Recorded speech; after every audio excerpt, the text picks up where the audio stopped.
கடந்த 2011ஆம் ஆண்டு அதிமுக ஆட்சியில் அமைச்சராக அக்ரி கிருஷ்ணமூர்த்தி பதவியேற்ற முதல் ஆண்டு அருணாச்சலேஸ்வரர் கோவிலில் தீபத்திற்கு வந்து சென்றார். மறு ஆண்டு தீப திருவிழா வருவதற்குள்ளேயே அவர் அமைச்சர் பதவியை இழந்து நெல்லை வேளாண் அதிகாரி தற்கொலை வழக்கில் சிக்கி சிறையிலும் அடைக்கப்பட்டார்.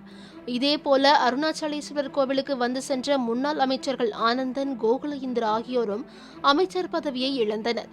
இதனால் திருவண்ணாமலை மாவட்டத்தை சேர்ந்த அதிமுகவின் முக்கூர் சுப்பிரமணியன் தான் அமைச்சராக இருந்த காலத்தில் அருணாச்சலேஸ்வரர் கோவிலுக்கு வருவதையே தவிர்த்து வந்தார்.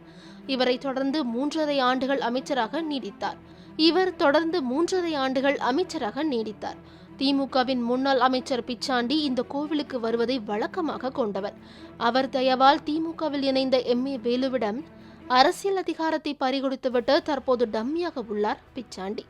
இதனை அறிந்த வேலு அருணாச்சலேஸ்வரர் கோவிலுக்கு செல்வதையே தவிர்த்து விட்டாராம்.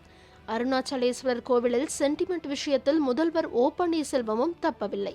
அருணாச்சலேஸ்வரர் கோவில் கும்பாபிஷேகத்திற்கு சுவாமி அம்மன் சன்னதிக்கு கும்ப கலச நீர் எடுத்து செல்ல வெள்ளிக்குடம் ஒன்றை வாங்கி கொடுத்தார்.